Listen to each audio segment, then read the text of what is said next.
أعوذ بالله من الشيطان الرجيم بسم الله الرحمن الرحيم الحمد لله رب العالمين والصلاة والسلام على رسوله الأمين وعلى آله وصحبه أجمعين.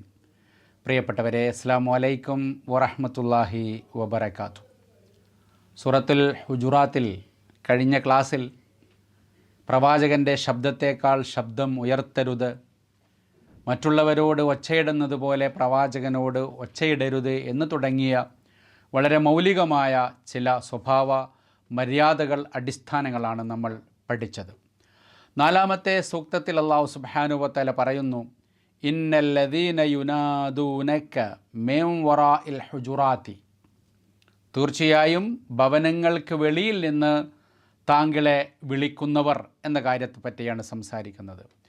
നബി സല്ലല്ലാഹു അലൈഹി വസല്ലമയുടെ സാന്നിധ്യത്തിലും സദസ്സിലും മാത്രമല്ല ആദരവും മര്യാദയും കാണിക്കേണ്ടത്, അവിടുത്തെ സ്വകാര്യ ജീവിത ഇടങ്ങളിലും വിശ്രമ സന്ദർഭ വേളകളിലും മാന്യതയും പരിഗണനയും നമ്മൾ നൽകേണ്ടതുണ്ട് എന്ന് ഈ ആയത്ത് പഠിപ്പിക്കുന്നു. ഒരു നേതാവ് എന്ന നിലയ്ക്ക് തിരുമേനിക്ക് വിശ്രമവും സ്വകാര്യതകളും വേണ്ടെന്നും ജനങ്ങളുടെ ആവശ്യങ്ങൾ പരിഗണിക്കാൻ ഏത് സമയത്തും പ്രവാചകൻ തയ്യാറായി നിൽക്കണമെന്നുള്ള മര്യാദക്കേടിൽ നിന്നാണ് ഇത്തരം ചെയ്തികൾ ഉണ്ടാകുന്നത്. വിശ്വാസികൾ പ്രവാചകൻ്റെ തിരക്കും ഉത്തരവാദിത്ത ഭാരങ്ങളും മനസ്സിലാക്കി പെരുമാറിയവരായിരുന്നു. എന്നാൽ മരുഭൂമിയുടെ അതിർത്തി പ്രദേശങ്ങളിൽ നിന്ന് വരുന്ന ചില ആളുകൾ, എല്ലാവരും അങ്ങനെയല്ല, അത്ര സംസ്കാരമില്ലാത്ത അപരിഷ്കൃതർ ഇതൊന്നും വേണ്ടത്ര പരിഗണിക്കാതെ പെരുമാറിയതുകൊണ്ടാണ് ഇത് എല്ലാവർക്കും ഒരു പാഠമായി ഇവിടെ പഠിപ്പിക്കുന്നത്. ബനൂ തമീം ഗോത്രത്തിൽപ്പെട്ട ഒരു ദൗത്യ സംഘം പ്രവാചകനെ കാണാൻ മദീനയിൽ വന്നപ്പോൾ നേരെ അവർ നബി സല്ലല്ലാഹു അലൈഹി വസല്ലമയുടെ പത്നിമാർ താമസിക്കുന്ന ഹുജുറാത്തിൻ്റെ റൂമുകളുടെ പിറകിലേക്ക് ചെന്നുകൊണ്ട്, യാ മുഹമ്മദ്, ഇവിടെ ഇല്ലേ, ഇറങ്ങി വരൂ എന്ന ശൈലിയിൽ വിളിച്ചതാണ് സംഭവത്തിൻ്റെ അവതരണ പശ്ചാത്തലമെന്ന് ചില മുഫസ്സിറുകൾ പറയുന്നുണ്ട്. ഇത്തരം രീതികൾ മറ്റുള്ളവരും അനുവർത്തിച്ചിരുന്നു എന്നും വേറെ റിപ്പോർട്ടുകളിൽ കാണാം. ഇതൊക്കെ സംഭവിച്ചത് പ്രവാചകൻ സല്ലല്ലാഹു അലൈഹി വസല്ലമ വിശ്രമിക്കുന്ന ഉച്ച സമയത്തും വിശ്രമവേളയിലും ആയിരുന്നു എന്നും വേറെയും റിപ്പോർട്ടുകളിൽ ഉണ്ട്. നാമും ശ്രദ്ധിക്കേണ്ട ചില കാര്യങ്ങൾ ഇതിലുണ്ട്. ഒന്നിച്ച് താമസിക്കുമ്പോൾ മാതാപിതാക്കളുണ്ടാകും, മക്കളുണ്ടാകും, ചിലപ്പോൾ വേറെയും ആളുകളുമായി താമസിക്കുന്നുണ്ടാവും. അപ്പോഴൊക്കെ നമ്മളൊരു കോളിംഗ് ബെല്ല് അമർത്തുന്നത് പോലും ഒരു ശല്യമാണ്, ഒരു അദബ് കേടാണ്. ആളുകളുടെ അവസ്ഥകൾ പരിഗണിക്കണം. നോമ്പ് കാലത്ത് എല്ലാ ഇബാദത്തുകളും കഴിഞ്ഞ് അല്പം വിശ്രമിക്കുന്ന നേരത്ത് അങ്ങനെ വന്ന് ശല്യപ്പെടുത്തരുത്. നമ്മളൊരു കളക്ഷന് പോകുമ്പോൾ, ഒരാളെ കാണാൻ പോകുമ്പോൾ അവരുടെ സമയവും സന്ദർഭവും പരിഗണിക്കണമെന്ന വലിയ പാഠം ഇതിലുണ്ട്. നബി സല്ലല്ലാഹു അലൈഹി വസല്ലമയുടെ ഉയർന്ന സഹജമായ ഒരു സഹനശീലം ഉള്ളതുകൊണ്ട് ഇതൊക്കെ സംഭവിക്കുമ്പോഴും തിരുമേനി സല്ലല്ലാഹു അലൈഹി വസല്ലം അത് സഹിക്കുകയായിരുന്നു. ഒരു വലിയ ജനതയെ നയിക്കുന്ന പ്രവാചകൻ ഒരു നേതാവായതുകൊണ്ട് ഒരുപാട് പ്രശ്നങ്ങൾ അതിൻ്റെ പേരിൽ ഉണ്ടാകും. അപ്പോൾ റസൂൽ സല്ലല്ലാഹു അലൈഹി വസല്ലമക്ക് അത് പറയാനും പ്രയാസമുണ്ട്. അത് വേറെ ഒരു സ്വഭാവത്തിൻ്റെ ഉന്നതമായ ഭാവമാണ്. ഇവിടെയാണ് അള്ളാഹു നേരിട്ട് ഇടപെട്ടുകൊണ്ട് ഈ വിഷയം തിരുത്തുന്നത്. ഇതിൽ നിന്നുള്ള നമുക്കുള്ള പാഠം, നമ്മളും ഇത്തരം കാര്യങ്ങൾ ചിലപ്പോൾ തിരുത്തേണ്ടതുണ്ട്. എങ്ങനെയാണ് പറയുക, എങ്ങനെയാണിത് തിരുത്തുക? പറയേണ്ടത് മാന്യമായ ഭാഷയിൽ പറയുന്നത് പോലെ പറഞ്ഞാൽ ആളുകൾക്ക് മനസ്സിലാകും എന്നല്ല, നമ്മൾ വിചാരിക്കാത്ത പ്രതികരണങ്ങളുണ്ടാകും. ഓ, നിങ്ങളത് പറഞ്ഞത് നന്നായി, എനിക്കതിനെപ്പറ്റി അറിയില്ലായിരുന്നു, ഞാൻ ചിന്തിച്ചിട്ടുണ്ടായിരുന്നില്ല. അപ്പോൾ ചിലപ്പോൾ നല്ല റിസൾട്ടുകൾ അതുകൊണ്ട് ഉണ്ടാകും. ഇവിടെ ഖുർആൻ പറയുന്നുണ്ട് തുടർന്ന്, അക്സറുഹും ലാ യഅഖിലൂൻ, അവരിൽ അധിക പേരും ബുദ്ധിശൂന്യരാകുന്നു, ചിന്തിക്കാത്തവരാകുന്നു എന്നാണ് പറയുന്നത്. അറിവില്ലാത്തവർ എന്നല്ല, ചിന്തിക്കാത്തവരെന്നതാണ്. അറിവും സംസ്കാരവും രണ്ടാണ്. അറിവുള്ളവർക്ക് ചിന്തയും സംസ്കാരവും ഉണ്ടായിക്കൊള്ളണം എന്നില്ല. അപ്പോൾ കോമൺ സെൻസ് എന്ന് നമ്മൾ പറയുന്ന സാമാന്യ ബുദ്ധിക്ക് ചിന്തിച്ചാൽ മനസ്സിലാക്കാവുന്ന കാര്യങ്ങളാണ് ഈ പറയുന്ന ജീവിത ഇടപാടിൽ ഉള്ളത്. അതൊരു വലിയ സംസ്കാരമാണ്.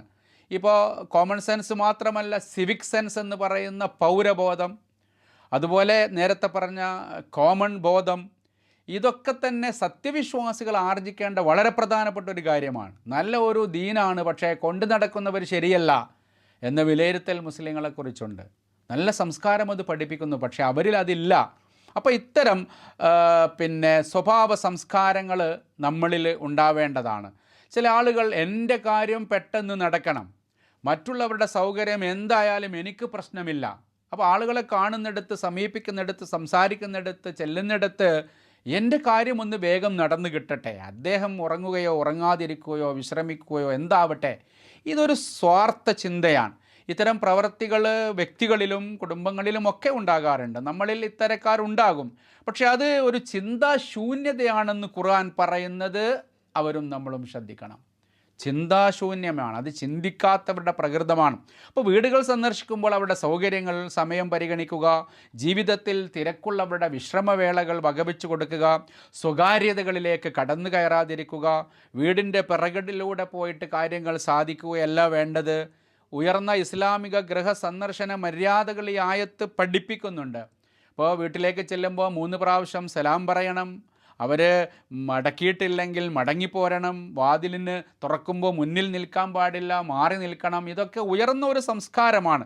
5-ാമത്തെ ആയത്തിൽ അല്ലാഹു പറയുന്നു, വലൗ അന്നഹും സബറു ഹത്താ തഖ്റുജ ഇലൈഹിം ലകാന ഖൈറൻ ലഹും. പ്രവാചകരെ, യഥാർത്ഥത്തിൽ അവർ ഒന്ന് കാത്തിരുന്നെങ്കിൽ, ഒരു സബർ കാണിച്ചിരുന്നെങ്കിൽ, അവരിലേക്ക് താങ്കൾ ഇറങ്ങിച്ചെല്ലുന്നത് വരെ അവർ സബർ കാണിച്ചിരുന്നെങ്കിൽ അതവർക്ക് ഖൈറാകുമായിരുന്നു. അപ്പോൾ കൊച്ചു കൊച്ചു കാര്യങ്ങളിൽ ഇത്തരം സബറുകളാണ് നമ്മുടെ വ്യക്തിത്വത്തെയും ജീവിതത്തെയും ധന്യമാക്കുന്നത്. നമുക്ക് ശാന്തിയും സമാധാനവും രോഗമുക്തിയും നൽകുന്നത് ഇത്തരം സബറുകളാണ്. അപ്പോൾ സബറും ഖൈറും തമ്മിൽ വലിയ ബന്ധമുണ്ട്. സബറുണ്ടെങ്കിൽ ചിലപ്പോൾ ഖൈറുകൾ വരും. സബറില്ലെങ്കിൽ ഒന്നിലും അവധാനതയും ക്ഷമയും ഇല്ലാത്ത വിഷയങ്ങളിൽ ഒട്ടേറെ ഖൈറുകൾ നമുക്ക് നഷ്ടപ്പെടും എന്ന് മാത്രമല്ല, ചില ഷർറുകൾ നമ്മുടെ ജീവിതത്തിൽ വരും. ചില ഭൗതിക റിസൾട്ടുകൾ തന്നെ മാറിയേക്കാം. നമുക്ക് ശരിയാകണമെന്ന് വിചാരിക്കുന്ന ഒരു കാര്യം തിരക്കിട്ട് കുറേ പ്രാവശ്യം പറയുക എന്നതല്ല, മാന്യമായി അവസ്ഥ മനസ്സിലാക്കി പെരുമാറുമ്പോഴാണ് ആളുകളുടെ മനസ്സിൽ നമ്മളോട് സ്നേഹവും കാരുണ്യവും ഒക്കെ ഉണ്ടാകുന്നത്. അപ്പോഴാണ് റിസൾട്ട് പോസിറ്റീവായി വരുന്നത് എന്ന് മനസ്സിലാക്കണം. തിരക്ക് കൂട്ടലല്ല. നബി സല്ലല്ലാഹു അലൈഹി വസല്ലമ അവരിലേക്ക് പുറപ്പെടുന്നത് വരെ എന്ന ഭാഗം മറ്റുള്ളവരുടെ സൗകര്യങ്ങൾ കൂടി പരിഗണിക്കണമെന്ന് കൃത്യമായി നമ്മളോട് പറയുന്നുണ്ട്. റസൂൽ സല്ലല്ലാഹു അലൈഹി വസല്ലമ സത്യത്തിൽ അത്തരം കാര്യങ്ങൾ ശ്രദ്ധിക്കുന്ന വ്യക്തിയാണ്, കണ്ടറിയുന്ന ആൾ തന്നെയാണ്. പ്രവാചകൻ്റെ ചരിത്രം അത് നമ്മളോട് പറയുന്നുണ്ട്. പക്ഷേ എല്ലാറ്റിനും ഒരു സമയം അനുവദിച്ചു കൊടുക്കേണ്ടതില്ല. എല്ലാവർക്കും അത് ബാധകമാണല്ലോ. ഒരു കാര്യം പറഞ്ഞാൽ അത് ചെയ്യാനുള്ളൊരു സമയം വകവെച്ച് കൊടുക്കണ്ടേ? അതിനപ്പുറത്തേക്കുള്ള ഒരു ധൃതി അത് പൈശാചികമാണെന്ന് കൂടി മനസ്സിലാക്കണം. ഓരോ ചലനങ്ങളിലെയും നമ്മുടെ സമീപനങ്ങളിലുമുള്ള ഖൈറുകൾ പരിശോധിക്കുവാൻ നമുക്ക് സാധിച്ചാൽ ലക്കാന ഖൈറൻ ലഹും എന്ന് പറഞ്ഞിട്ടുണ്ട്, അവർക്കത് ഖൈറാകും. അപ്പം നമ്മുടെ ഖൈർ എവിടെയാണ് എന്ന് പരിശോധിച്ചാൽ വലിയ സൗഭാഗ്യമായിട്ടത് മാറും എന്ന് നമ്മളും തിരിച്ചറിയണം. പ്രത്യേകിച്ച് വ്യക്തിബന്ധങ്ങൾ, സഹജീവി പരിഗണനകൾ, സാമൂഹിക ജീവിത തത്വങ്ങൾ, നേതൃത്വ അനുയായി ബന്ധങ്ങൾ തുടങ്ങി ആധുനിക നാഗരിക സമൂഹത്തിൻ്റെ സൃഷ്ടിപ്പിനുതകുന്ന ഒട്ടേറെ കാര്യങ്ങൾ ഈ സൂക്തം ഉൾക്കൊള്ളുന്നുണ്ട്. അതൊരു ചെറിയ വിഷയമല്ല. കേവലം വീടുകളുടെ സ്വകാര്യതകളിൽ നിന്ന് മനുഷ്യൻ്റെ പ്രൈവസിയും അതുപോലെ തന്നെ പ്രൈവറ്റ് ഇടങ്ങളും ഏറെ വികസിച്ചൊരു കാലഘട്ടത്തിലാണ് നമ്മൾ ജീവിക്കുന്നത്. അതിലൊക്കെ മറ്റുള്ളവരുടെ വിഷയത്തിൽ അനാവശ്യമായ ഇടപെടലുകൾ, അതുപോലെ അനവസരത്തിലുള്ള നുഴഞ്ഞുകയറ്റങ്ങൾ എല്ലാവരും വെറുക്കുന്നുണ്ട്. ഇന്ന് മനുഷ്യൻ്റെ ഹുജുറാത്തുകൾ അഥവാ സ്വകാര്യ ഇടങ്ങൾ എന്ന് പറയുന്നത് എണ്ണമറ്റതാണ്. അതിലേക്കുള്ള പിൻവാതിൽ പ്രവേശനങ്ങൾ ആരും ഇഷ്ടപ്പെടുന്നില്ല എന്നല്ല, അത്തരക്കാരെ അവർ വെറുക്കുകയും അവരുടെ സാമീപ്യം ഇഷ്ടപ്പെടാതിരിക്കുകയും ചെയ്യുന്നു. കണ്ടാൽ കുത്തി കുത്തി ചോദിക്കുക, ആരെങ്കിലും സംസാരിക്കുന്നതിൽ അമിതമായി താല്പര്യം കാണിക്കുക, അറിയാതെ അത് കേട്ടുകൊണ്ടിരിക്കുക, ഇത്തരം കാര്യങ്ങൾ നമ്മുടെ മാതാപിതാക്കളും നമ്മളും ശ്രദ്ധിക്കേണ്ടതാണ്. ന്യൂജൻ എന്ന് പറയുന്നത് അവരുടെ ചിന്താരീതിയിലും സ്വാതന്ത്ര്യബോധത്തിലുമൊക്കെ വലിയ മാറ്റങ്ങൾ ഉണ്ടായ കാലഘട്ടങ്ങളിലാണ്. അപ്പോൾ മക്കളെ വിഷയത്തിലാണെങ്കിലും നമ്മൾ ശ്രദ്ധിക്കേണ്ടതാണ്, മാതാപിതാക്കളുടെ വിഷയത്തിൽ മക്കളും ശ്രദ്ധിക്കേണ്ടതാണ്. അപ്പോൾ ഒരു അച്ചടക്കവും ഒരു സിസ്റ്റവും ഒക്കെ ഒരു സബറുമൊക്കെ ഏത് വിഷയത്തിലും ഉണ്ടെങ്കിൽ വിഷയങ്ങൾ നല്ല രൂപത്തിൽ നടക്കും, വീടുകളിൽ സമാധാനമുണ്ടാകും. അപ്പം മക്കളും മരുമക്കളും എല്ലാവരും വീടുകളിൽ ഇത് പാലിക്കുകയാണെങ്കിൽ, ഇത്തരം മര്യാദകൾ നമ്മൾ പഠിക്കുകയാണെങ്കിൽ അത് വലിയ സന്തോഷം വീടുകളിൽ ഉണ്ടാക്കും. സൂറത്തുൽ ഹുജുറാത്ത് അതുകൊണ്ടാണ് നമ്മൾ കുടുംബസമേതം പഠിക്കണം എന്ന് പറയുന്നത്. ആ ആയത്ത് അവസാനിപ്പിക്കുന്നത് വല്ലാഹു ഗഫൂറുർ റഹീം, അള്ളാഹു ഏറെ പൊറുക്കുന്നവനും കരുണാമയനുമാണ്. കാരണം മനുഷ്യന് പലതും അറിയാത്തവനാണ്. കാര്യങ്ങൾ അറിയാത്ത കാലത്തെ പ്രവർത്തനം പോലെയല്ല അതിന് ശേഷമുള്ള പ്രവർത്തനം. അപ്പം അറിയാത്തതിനെക്കുറിച്ച് അള്ളാഹു നമുക്ക് പുറത്തു തരും. അള്ളാഹു അങ്ങനെ അറിവില്ലായ്മ പുറത്തു തരുന്നവനാണ്. അതിൻ്റെ പേരിൽ ശിക്ഷിക്കാത്ത ഒരു കരുണാനിധിയാണ്. ആളുകളെ പിടിച്ച് ശിക്ഷിക്കുക എന്നത് അള്ളാഹുവിന് ഇഷ്ടമുള്ള കാര്യമല്ല. അള്ളാഹു കാര്യങ്ങൾ നമ്മളെ പഠിപ്പിക്കുന്നു. പക്ഷേ നമ്മൾ ഉൾക്കൊള്ളേണ്ടത് ഇതാണ് വിശുദ്ധ ഖുർആൻ, ഇതാണ് ജീവിതം. നമ്മുടെ ജീവിതത്തിൽ പുലർത്തേണ്ട കാര്യങ്ങളാണ് സൂറത്തുൽ ഹുജറാത്തിലൂടെയും മറ്റ് സൂക്തങ്ങളിലൂടെയും അള്ളാഹു പറയുന്നത്. അപ്പോൾ കാര്യങ്ങൾ കൃത്യമായി അറിഞ്ഞ ശേഷം നമ്മൾ മാറ്റത്തിന് തയ്യാറാവണം. ഇത് ഈ സൂറത്ത് നമ്മളെ ഓർമ്മപ്പെടുത്തുന്നുണ്ട്. അപ്പോൾ ഖുർആനിലേക്ക് ഒന്നുകൂടി ജീവിതഗന്ധിയായി ഇറങ്ങിച്ചെല്ലുവാൻ നമുക്കിത്തരം സൂക്തങ്ങൾ പ്രചോദനമാകണം. അതിന് അള്ളാഹു സുബ്ഹാനഹു വ തആല നമ്മെല്ലാവരെയും അനുഗ്രഹിക്കുമാറാവട്ടെ. വആഖിറു ദഅ്വാന അനിൽ ഹംദുലില്ലാഹി റബ്ബിൽ ആലമീൻ. അസ്സലാമു അലൈക്കും വറഹ്മത്തുള്ളാഹി വബറകാതുഹു.